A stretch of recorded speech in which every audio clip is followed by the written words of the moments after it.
Radio María les presenta a continuación El arte de vivir. Bienvenidos.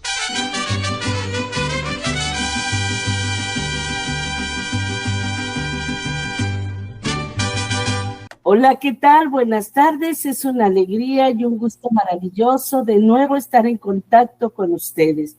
Mi nombre, Carmen Medina, misionera seglar, psicoterapeuta, transmitiendo desde Guadalajara, Jalisco, México, este maravilloso programa del arte de vivir. Hoy vamos a hablar sobre el despertar del alma. El domingo, el Señor en el Evangelio nos decía que la puerta al cielo, para entrar al cielo, es para todos, pero es angosta.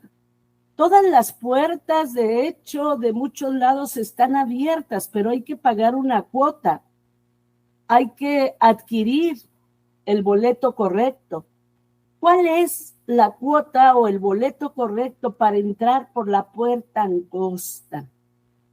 En Gálatas 5, del 22 al 23 nos dice: el fruto del Espíritu Santo es caridad, alegría, paz, comprensión de los demás, generosidad, bondad, fidelidad, mansedumbre y dominio de sí mismo, palabra de Dios. Si no tenemos este fruto, no podemos entrar por la puerta angosta. Y conste que hablo de el fruto en singular, no en plural, porque mucha gente lo interpreta en plural, que a lo mejor es caricativo, pero es una persona deprimida, o a lo mejor es, no sé, bondadosa, pero no tiene un orgullo tremendo y no tiene mansedumbre, etcétera. A ver, yo no le puedo decir que es el fruto del limón a un limón que tiene solo cáscaras, a un árbol que da solo cáscaras, o a un árbol que da solo gajos, o que da solo semillas de limón, o da el fruto completo, aunque sea pequeño, o no da nada. Y fíjense qué curioso, voy a decir rápidamente en qué consiste este fruto. La caridad habla. ¿Por qué se le llama caridad? ¿Por qué no amor? Porque desgraciadamente la palabra amor en el mundo siempre hablamos del amor condicionado. No damos paso sin guarache. Siempre esperamos amar y que nos corresponda. Y caridad es dar sin esperar nada a cambio. Tú cuando das una limosna, una caridad a quien tú quieras, nunca esperes que te retribuyan. O sea, simplemente lo das. Y por eso se le llama a la primera parte del fruto caridad. Cuando aprendes a amar de manera incondicional, cuando te das sin esperar nada a cambio. La alegría. Híjole, un católico triste es un triste católico. La alegría es algo que debe estar todo el tiempo en una persona que tiene a Dios en su vida, que ha tenido un encuentro personal con Dios. Una persona que está triste, desgraciadamente está diciendo que está sola, que no cuenta con Dios, que Dios le abandonó. De hecho, si ustedes leen Filipenses 4:4, dice: estén siempre alegres. Que su alegría se pueda notar, y luego agrega cómo llegar a esa alegría. No te preocupes por nada. Fíjate nada más qué hermosa orden. No te preocupes por nada, ni por las cosas chiquitas, ni por las grandes, porque la preocupación es el engaño más grande del diablo para quitarnos la paz. Si yo ahorita se poncha la llanta de mi carro y me preocupo, ¿me sirve de algo? No, mejor busco la solución, ¿sí? Para cambiar la llanta. Y luego después de que dice en Filipenses 4:4, que estemos alegres en todo el tiempo y que no nos preocupemos por nada, nos dice en cualquier circunstancia, en cualquiera, recurran a la súplica y a la oración junto con la acción de gracias. O sea, háblale a tu Padre Dios, pídele a tu Padre Dios, cuenta con tu Padre Dios y dale las gracias porque Él va a intervenir. No hay oración que Dios no escuche.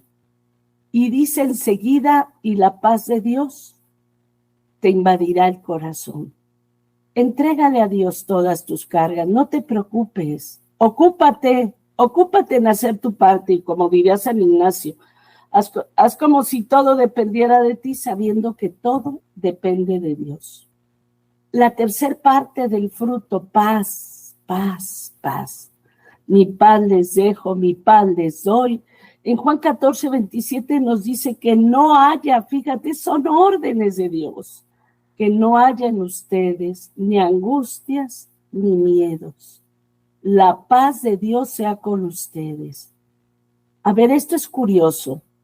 He venido hablando del ego como el arma favorita del diablo para quitarnos la alegría, para quitarnos la paz. Y lo único que lo puede vencer es abrirnos al yo espiritual.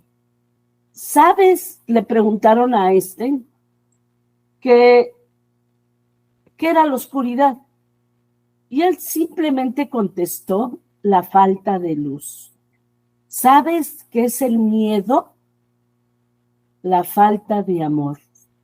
Si tú aprendes a dejarte amar por Dios y amas a Dios con toda tu mente, con todo tu corazón, no habrá angustias, no habrá miedo en tu vida, porque el amor de Dios da paz. La tercera parte del fruto, comprensión de los demás. Saber ponerme, como diríamos, como yo básicamente cuando les explico a la gente que le predico, ponerte en las chanclas del otro, ser empático, saberte poner en el lugar del otro para evitar juicios, para evitar críticas, para poder entenderlo y poder saber por qué eso no es así. Luego viene generosidad y bondad. Mucha gente me dice, ¿qué diferencia hay entre caridad, generosidad y bondad? Bueno, caridad es dar sin que me pidan. Generosidad es dar más de lo que me pidan. Y bondad es dar sin que me lo pidan. O sea, cuando yo veo a una persona mayor cargando una caja muy pesada, pues está la bondad, puedo hacer un bien, porque en Santiago nos dice, el que sabe dónde está el bien y no lo hace, está en pecado. De hecho, el pecado más grande, bueno, de lo que está más lleno el infierno, más que de pensamiento, palabra y obra, es el de oración, porque podemos hacer un bien y no lo hacemos. Eso es bondad. Básicamente, la bondad es cuando yo puedo hacer el bien y lo hago. Luego viene fidelidad. Cuando tú dices que un aparato es de alta fidelidad, es que reproduce nítidamente el sonido sin interferencias. La fidelidad es hablarme con la verdad, hablar con la verdad, sin ocultamientos, sin mentiras, sin engaños. Ser fiel. Fíjate, por eso nos dice el Señor en el Evangelio de Juan, la verdad los hará libres. La siguiente parte del fruto es la mansedumbre. Ojo, mansedumbre, no mensedumbre. No sé si ustedes sepan qué significa la palabra menso. La palabra menso significa limitado. Y por eso Dios es inmenso, porque Dios es ilimitado. Mansedumbre viene de aquel que se deja poner la mano, de la palabra manso. Un animal se dice que es manso cuando solo se deja dirigir y solo responde cuando su amo le llama, ¿sí? Es manso. Mansedumbre es cuando tú te sujetas a Dios, a sus órdenes, a sus mandatos de una manera humilde, sencilla, sin resistencia, pero a Dios, no a todos los que te dicen en nombre de Dios que hagas algo por ellos, porque curiosamente a veces los que utilizan más el nombre de Dios para obligarte o presionarte a que hagas algo por ellos, son los que menos conocen a Dios. Por eso es importante que escuches la palabra de Dios para que veas cuando unos mandatos vienen de Dios y cuando no. Mansedumbre es te dejas amar por Dios, te dejas dirigir por el Espíritu Santo, te dejas llevar por la palabra de Dios. Y por último viene lo que cierra el fruto, una de las partes más importantes, el dominio de mí mismo. Es curioso, tú no me puedes vender una casa si no es tuya. Primero tienes que tener el dominio de esa casa. Tú no puedes entregarle a Dios tu vida si antes tú no sabes dominarte.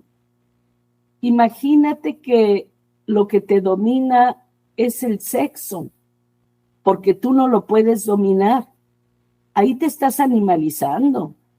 O lo que te domina es el dinero, el internet, la droga, el alcohol. Pues ahí te estás cosificando. Un hombre que de verdad, y no tanto a nivel de hijo de Dios y a nivel humano, sabe decir no al pecado, a los vicios, a las tentaciones. Tiene dominio de sí mismo porque sabe a dónde va. Si tú sabes que vas al cielo, que quieres ser santo y quieres ser feliz en esta vida y en la otra, tú tienes el volante. Y entonces todo lo que no te lleve a eso, vas a aprender a decir no. Vas a tener el dominio, vas a tener el volante. Pero el dominio de sí mismo consiste en tener libertad interior y capacidad a partir de esa libertad interior de trascender viejos guiones y decidir tu propio destino. ¿Cómo vamos a lograr esta libertad interior? Esta capacidad de tener dominio de mí mismo. Efesios 5:14 nos dice: despierta tú que duermes, levántate de entre los muertos, y la luz de Cristo brillará sobre ti. Palabra de Dios. Despiértate tú que duermes. A ver, cuando nosotros despertamos, entramos en contacto con un mundo nuevo. Por ejemplo, si hablamos del sueño físico, cuando de repente suena el despertador por la mañana y abrimos los ojos, somos conscientes de que vemos un mundo diferente del que veíamos cuando soñábamos. El ser humano puede estar dormido sin saberlo. Despertar el alma es despertar nuestra conciencia, es despertar nuestro yo espiritual, es darnos cuenta de una realidad muy diferente de esa que estamos soñando. Mientras dormimos, no somos libres de elegir lo que soñamos, porque hay una serie de mecanismos mentales que solo conocemos en parte y que son los que lo deciden. Cuando estamos despiertos, tenemos la sensación de que somos libres para elegir, pero ¿y si esto fuera muchas veces tan solo un espejismo, una ilusión? La única manera de poder decir si esto es cierto o no es que seamos capaces de despertar de este sueño lúcido. Tal vez entonces nos demos cuenta que efectivamente mucho de este tiempo que habíamos dado por hecho que estábamos despiertos, en realidad seguíamos dormidos. En Romanos 13, del 11 al 14, nos dice: ya es hora de despertarse del sueño, porque ahora la salvación está más cerca de nosotros que cuando creímos. La noche está muy avanzada El día está cerca. Por tanto, desechemos las obras de las tinieblas y vistámonos de las armas de luz. Andemos decentemente como de día, no en orgías y en borracheras, no en promiscuidad sexual, lujurias, no en pleitos, no en envidias. Antes bien, vístanse del Señor Jesucristo y no piensen en proveer las lujurias de la carne. Palabra de Dios.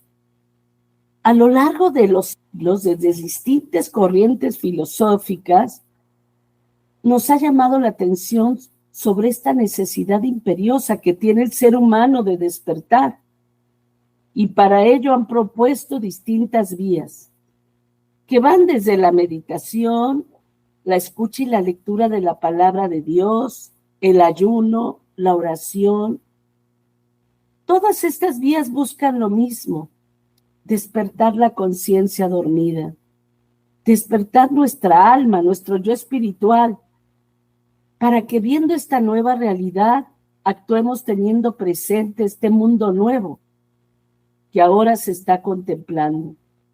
Cuando las personas despertamos, cuando nos abrimos al área espiritual, empezamos a contemplar realidades radicalmente diferentes de las que antes contemplábamos, porque nuestra mirada, al ganar en profundidad, nos permite ver ahora lo que antes estaba oculto.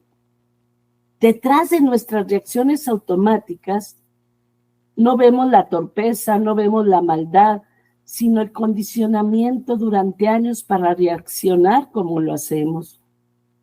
En Primera de Tesalonicenses 5:6 nos dice: no duermas como los demás, sino que estés alerta y seas sobrio. O sea, ten dominio de ti mismo. Palabra de Dios. O como nos decimos en el refrán mexicano: camarón que se duerme, se lo lleva la corriente. Cuando despierte el alma nos damos cuenta de las múltiples veces en las que rechazamos lo que Dios nos envía. ¿Por qué? Porque solo somos capaces de ver en ello renuncia, compromiso, sufrimiento, y nos damos cuenta de que cuando sucede algo distinto de lo que esperamos, nos frustramos y nos llena de resentimiento.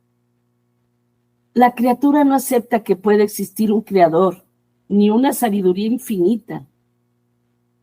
Detrás de la agresividad de alguna persona y de algunas personas, vemos su profunda infelicidad y su necesidad extrema de sentirse valiosas y queridas.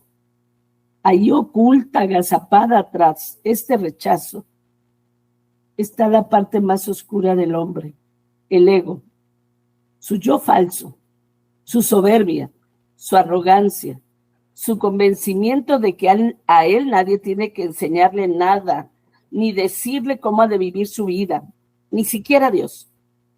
Solo un alma que haya despertado puede darse cuenta de la distancia que existe entre lo que hacemos y lo que podríamos llegar a ser.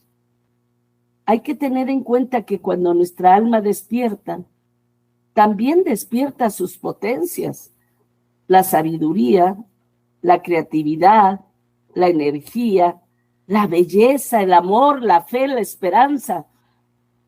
No hay nada más hermoso que cuando la sabiduría y la bondad actúan juntas. Nuestra alma despierta, nuestra yo espiritual, no solo ve ahora con mucha claridad lo que existe, sino que además puede poner en marcha todas sus potencias para crear un impacto transformador. Por eso lo que podemos hacer es reconocer con humildad que muchas veces vamos por la vida como si estuviéramos dormidos. Sobrevivimos, pero no vivimos. Trabajamos, comemos, dormimos. Y es a partir de aquí cuando podemos poner las condiciones adecuadas para que se produzca este despertar. La mayoría estamos condicionados a reaccionar como máquinas, con programas superpuestos. Cuando el alma despierta de su sueño, descubre que es la propia dimensión de máquina la que lo tenía dormido. De la misma manera en la que contemplamos, no sé si han visto la película de Matrix, cómo las máquinas se rebelan contra los humanos y los meten en un sueño, haciéndoles creer que están despiertos y obteniendo la energía de ellos. La dimensión de máquina nos mete a nosotros en un sueño, nos hace creer que estamos despiertos. Y lógico, quien se cree despierto jamás se va a plantear la necesidad de despertar, porque simplemente resultaría absurdo. Cuando el alma despierta, la máquina ha de volver a tomar el papel que le corresponde, que no es otro que estar al servicio del alma, de la misma manera que la máquina está al servicio del hombre y no al revés.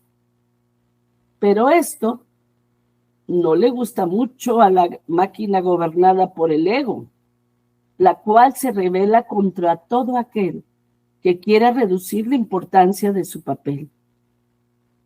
Simplemente reflexionemos en cómo han sido tratadas algunas de las personas que han invitado a despertar a una humanidad que se aferra a su voluntad de poder y que por tanto estaba deshumanizada.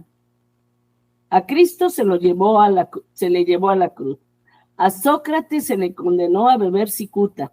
A Confucio se le desterró durante gran parte de su vida. Mariana Williamson dice: el ser humano no tiene miedo a su oscuridad, sino a su luz. Y fíjate que sus palabras tienen un gran sentido. Desde la dimensión del hombre máquina, lo único a lo que se puede tener miedo es a que despierte el alma, el yo espiritual, la conciencia, porque eso implica que la máquina de ponerse de inmediato al servicio del alma, de la conciencia, del yo espiritual. Solo cuando nuestra alma, nuestro yo espiritual despierta, vemos las cosas de otra forma, porque ahora ya somos distintos. O sea, si cambia el observador, también cambia el observado. Por eso, cuando ahora nos observamos a nosotros mismos desde la perspectiva adecuada, lejos de sentir rechazo, empezamos a levantar nuestra autoestima, nos llenamos de admiración y de respeto, ya que vemos cualidades sublimes que inducen respeto y vemos cualidades bellas que generan amor. La nueva visión de uno mismo nos muestra hasta qué punto somos valiosos, hasta qué punto merecemos ser queridos, respetados. Nos enseña que somos hijos de Dios y también nos muestra aquellos recursos que tenemos delante de los ojos y que hasta ahora no habíamos descubierto. Es la nueva claridad que se gana lo que hace que se usen remedios nuevos en lugar de aplicar las mismas estrategias de siempre, que lo único que hacen es resurgir los viejos sufrimientos. Cuando en un mundo de máquinas se despierta, ¿sabes qué pasa? Aparecen los milagros. Tanto el esclavizado como el que esclaviza comparten algo: su ignorancia. El que esclaviza ignora la grandeza que encierra todo ser humano y por eso trata a los demás simplemente como objetos para satisfacer sus necesidades y no quiere abrirse a la posibilidad de que sean algo diferentes. Lejos de apreciarlos, de valorarlos, solo los usa para sus fines. El esclavizado ignora el enorme potencial creativo que se halla en su interior. Por eso se resigna a lo que hay, pensando que no hay para él otra opción, otra manera de vivir, cayendo en el conformismo cobarde, convirtiéndose en parásito de queja, pudiendo ser instrumento de cambio. Y algo así nos pasa a nosotros. Nuestra dimensión de máquina de alguna manera esclaviza nuestra alma, la cual al estar dormida ignora su inmensa grandeza, su enorme potencial. Curiosamente, en el Padre Nuestro no nos dice que esperemos el reino de los cielos, dice que venga a nosotros el reino de los cielos, ya está aquí, pero estamos dormidos. Y mientras que no despertemos, no vamos a poder gozar de este reino. Es cierto que hay opresores capaces de limitar por completo nuestra libertad física, nuestra libertad operativa, pero ¿sabes? Nadie puede o es capaz de limitar por completo la libertad de una persona, que es al fin y al cabo lo que determina la manera de que esa persona va a vivir envuelta en esas circunstancias. ¿Cuántas veces nos rebelamos contra las circunstancias en las que encontramos, pero no hacemos nada para cambiarnos a nosotros mismos y sobre todo para cambiar la manera en la que nos relacionamos con esas circunstancias? Siempre estamos esperando que cambien los demás. Cambia tú y cambia tu mundo. Aquellos que consiguen ser señores de su propia tierra, muchas veces son observados por los demás como si fueran seres afortunados. Pocos indagan más allá del resultado para descubrir que esas personas que recuperaron su libertad perdida se sometieron a un proceso largo y complejo, lleno de luchas, de sinsabores. En realidad son las circunstancias las que nos revelan ante nosotros mismos quién estamos siendo frente a ellas. Nuestros pensamientos, nuestras creencias, nuestras valoraciones, lejos de permanecer ocultos, se revelan con tremenda claridad a través de esta forma de estar frente a lo que nos ocurre. Hans Selye decía, para mantener la salud del ser humano, debe de tener un objetivo, una dirección, un propósito, un sentido en la vida que respete y por el que se sienta orgulloso de luchar. La inspiración en un ideal y en un propósito común es la mejor manera de ayudar a cada persona a soportar las penalidades. Las 3 palabras claves para crear un horizonte nuevo son amor, fe y compromiso. Solo la plena convicción de que se puede crear una nueva realidad puede llevarnos a superar toda duda y escepticismo. Nadie va a embarcarse en el proceso de crear una nueva realidad si no cree que ello pueda ser posible. Solo del creer puede nacer un crear. Nuestro verdadero reto no es dedicar nuestra vida a resolver uno a uno todos los problemas que van apareciendo en nuestra vida, sino disponernos a crear una nueva realidad, que no sea predecible desde el pasado, que no sea predecible desde nuestro papel de máquina, desde nuestro guión, desde nuestra narrativa personal negativa. Por eso, cuando se experimenta la tensión de la caída, del error, de la torpeza, del hundimiento, es muy importante que el mensaje que nos enviemos a nosotros mismos sea de ánimo, de ilusión, en lugar de miedo, de desesperanza o de desaliento. La renuncia, el abandono a seguir tras el error, lo único que refleja es nuestra incapacidad para triunfar. Es nuestra debilidad, tanto de nuestra fe como de nuestro compromiso. Porque si de verdad creemos que es posible triunfar y ser felices y que tenemos todas las herramientas necesarias desde el bautizo, que son las gracias santificantes, y fuéramos verdaderamente conscientes de la importancia que ese triunfo puede tener en nuestra vida y en la de nuestros seres queridos, no cabe duda que no abandonaríamos. Por eso es importante reconocerlo. La verdad nos hará libres. Qué diferente es quedar envuelto en una conversación de máquina, que lo único que va a hacer es darle vueltas y vueltas a lo mismo, o poner en marcha una O al revés, ¿por qué no poner en marcha una conversación creativa para descubrir qué está fallando en mi fe, en mi compromiso? Recuerda, Cristo dijo, yo soy el camino, la verdad y la vida. Nadie va al Padre sino por mí. Y tenemos un guía, al Espíritu Santo. Escúchalo. Cristo es camino, no asiento. Y tu yo espiritual nunca te va a llevar a sentarte a contemplar el camino, sino a seguir caminando hasta alcanzar la santidad, la vida eterna, el reino de los cielos en esta vida y en la otra. Por eso, la pregunta que todos podríamos hacernos sería la siguiente. Si este espacio del ser, del yo espiritual, del alma, es tan imponente y potente, ¿por qué no lo experimento con más frecuencia? ¿Por qué tantas veces vivo atrapado en mi dimensión de máquina? Pues la respuesta es sencilla, pero no simple. No estamos conectados a ese espacio espiritual. No sabemos que existe. Por más que se nos invita a conocer la palabra de Dios, a acercarnos a los sacramentos, a la oración, estamos tan embarradas nuestras manos de suelo que no tenemos chance de levantarlas al cielo.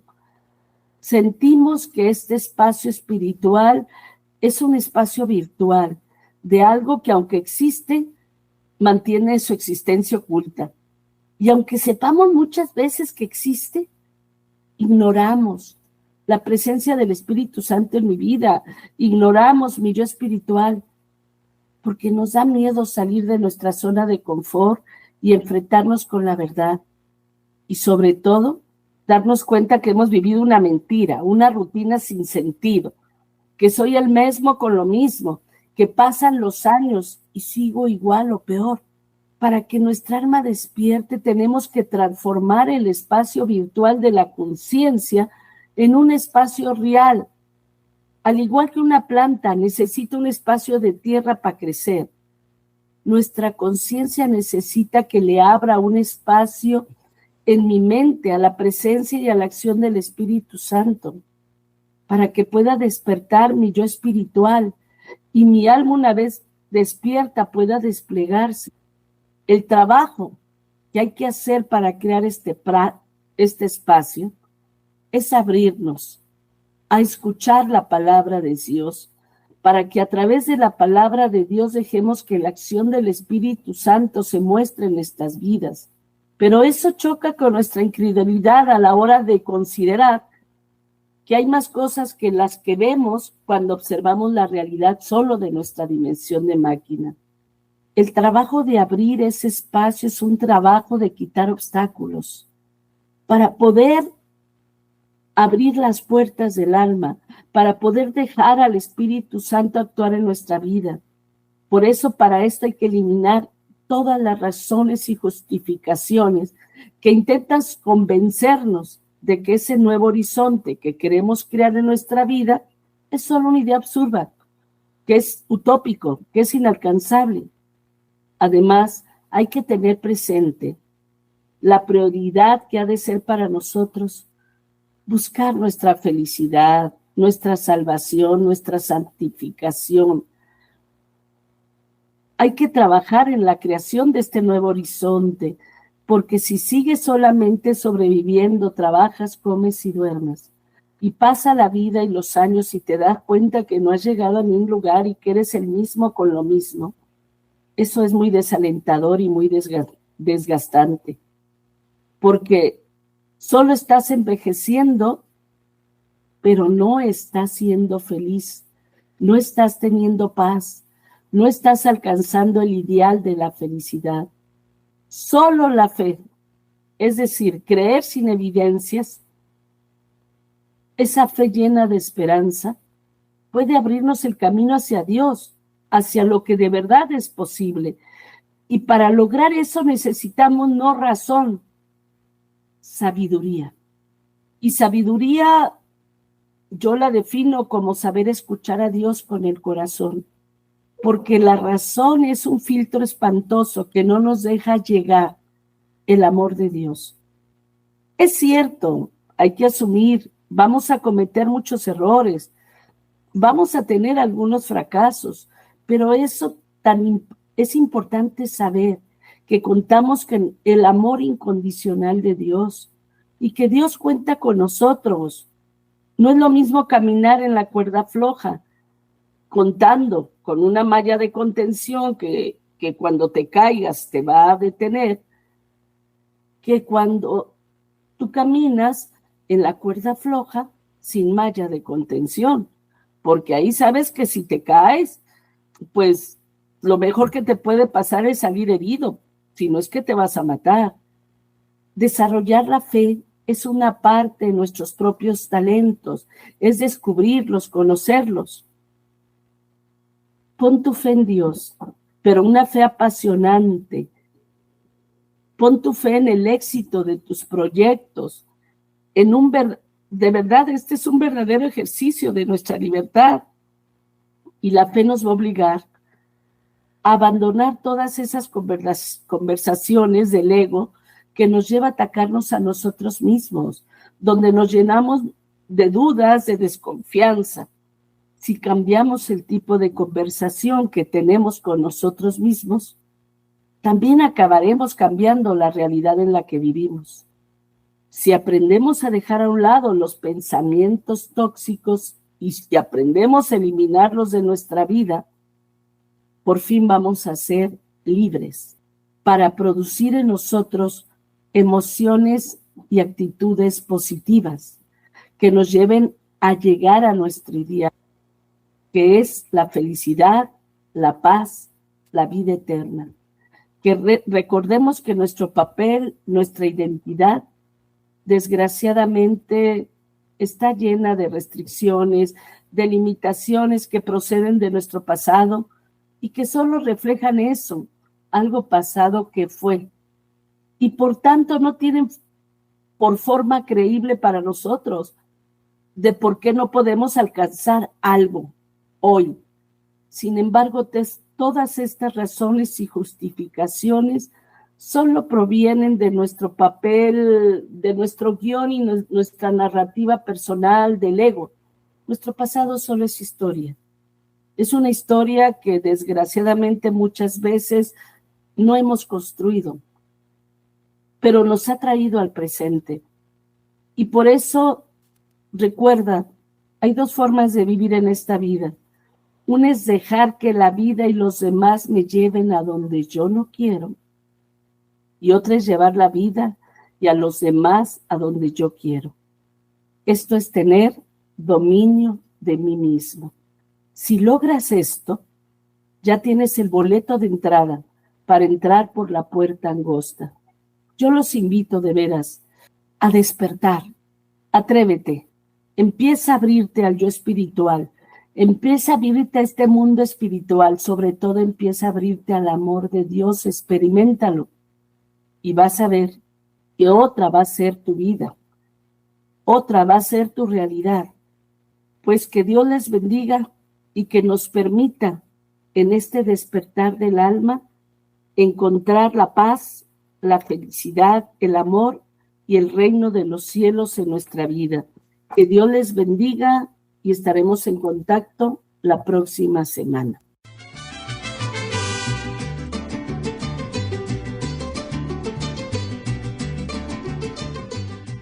Han escuchado Radio María, el programa El Arte de Vivir.